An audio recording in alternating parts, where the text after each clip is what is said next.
जय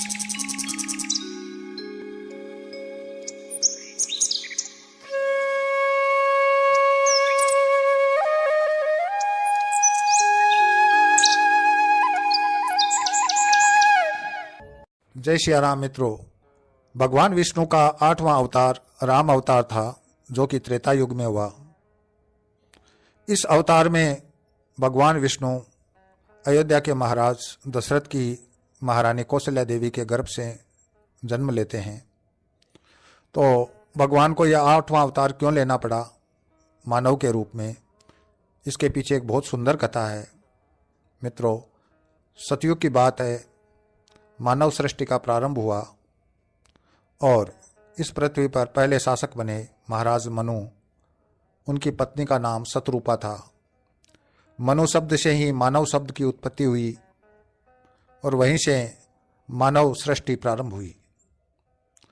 महाराज मनु के 2 पुत्र थे।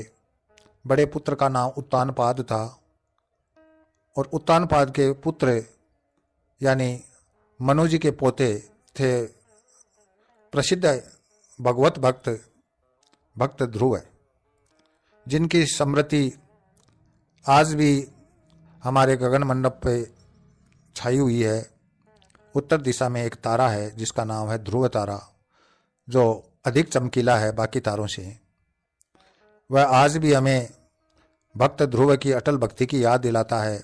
उन्होंने बाल्यावस्था में ही वो पद प्राप्त कर लिया जो ऋषि मुनियों को सैकड़ों वर्षों की तपस्या से ही प्राप्त नहीं हो सकता। तो उत्तानपाद के छोटे भाई यानी मनु जी के छोटे लड़के का नाम प्रियव्रत था और वह भी धर्मपरायण और भगवत प्रेमी थे।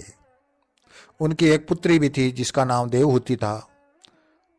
उसका ब्याह कर्दम मुनि के साथ हुआ और उनकी संतान हुई कपिल मुनि, जिन्होंने सांख्य शास्त्र की रचना की थी। मित्रों, बहुत काल तक महाराज मनु ने इस पृथ्वी पर शासन किया। वो पति पत्नी भगवत प्रेमी और धर्मपरायण थे और राजा के जो कर्तव्य निहित है उन कर्तव्यों का पालन करते हुए वो शासन कर रहे थे। प्रजा उनके राज्य में बहुत सुखी थी, संतुष्ट थी। वृद्धावस्था आने पर महाराज मनु के विचार आया और वो अंतर्मन से दुखी हुए कि मैंने लंबे समय तक शासन किया, सांसारिक सभी विषय भोगों को भोगा, लेकिन वासनाओं से मन नहीं भरा। यह मानव जीवन यूं ही बीत गया। इस प्रकार विचार करके उन्होंने बड़े पुत्र उत्तानपाद को राज्य का भार सौंपा और अपनी पत्नी के सहित वो वन में चले गए भगवत भक्ति करने के लिए। वहाँ उन्होंने पृथ्वी पर सभी तीर्थों में वो गए, वहाँ स्नान आदि किया।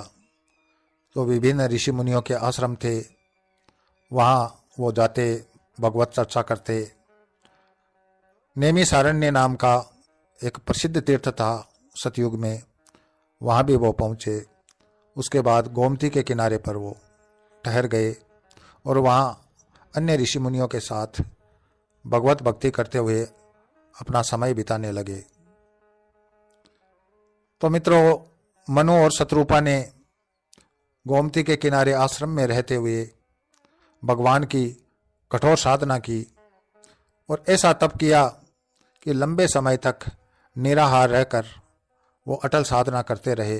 अनेक देवी देवता उनके पास आए मार्ग से भटकाने के लिए, उनसे वर मांगने को भी कहा, लेकिन वो अपने मार्ग से नहीं डिगे, क्योंकि उन्हें उस परम ब्रह्म की प्राप्ति करनी थी जिसको निराकार कहते हैं, अनंत, अनादि और अखंड कहते हैं। लंबे समय तक तप साधना में लीन रहने के कारण पति पत्नी का शरीर मात्र हड्डियों का ढांचा भर रह गया और अंत में भगवान परम ब्रह्म विष्णु को प्रकट होना पड़ा। भगवान आए, आकाशवाणी हुई कि राजन, मैं आपकी भक्ति से अत्यधिक प्रसन्न हूँ, आप वर मांगिए, जो आप मांगेंगे वो मैं आपको दूंगा। मनु और शतरूपा ने जैसे ये आकाशवाणी सुनी, उनका शरीर वापस पहले की तरह है, नवीन रूप धारण कर लेता है जैसे वो अपने महल से निकले थे वही उनका शरीर उसी रूप में हो जाता है। तो वो कहते हैं कि प्रभु हमें दर्शन दीजिए, हम आपके उस रूप का दर्शन करना चाहते हैं जिसके लिए सभी देवी देवता ऋषि मुनि उस दर्शन की लालसा में रहते हैं। आपका हम रूप विग्रह देखना चाहते हैं। भगवान उनके सामने प्रकट हुए। भगवान का अनुपम अलौकिक रूप देखकर दोनों पति पत्नी मंत्र मुग्ध हो गए। उनको होश नहीं रहा, वो भगवान के चरणों में गिर पड़े।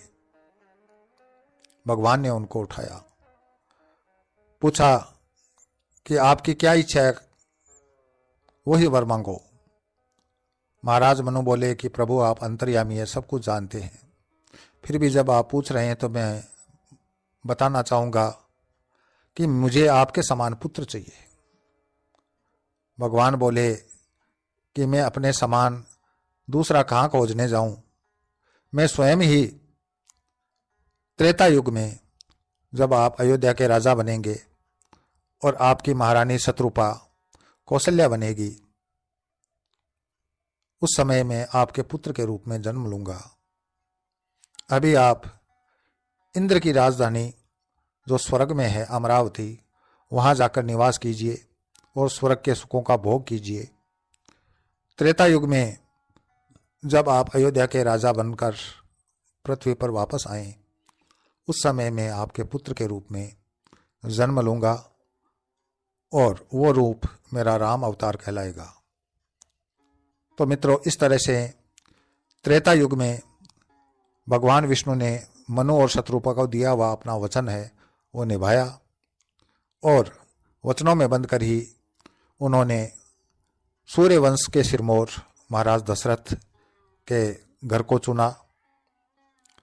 तो मित्रों, कहा गया है हमारे शास्त्रों में कि भगवान या देवी देवता का जन्म उस परिवार में होता है, उस वंश में होता है जिसकी पिछली 7 पीढ़ियां शुद्ध और सात्विक जीवन व्यतीत करती हुई आती है और 5 पीढ़ियां जिस वंश की, जिस परिवार की शुद्ध और सात्विक है, उस घर में कवि का जन्म होता है। तो भगवान विष्णु ने अपना वचन निभाया और इस तरह से राम अवतार हुआ। राम अवतार होने के पीछे और भी कुछ कथाएं हैं, तो समय के साथ वो भी मैं अपने वीडियो में प्रस्तुत करूंगा। अपनी वाणी को विराम देता हूं, अगले वीडियो में फिर मिलेंगे, तब तक के लिए जय श्री राम।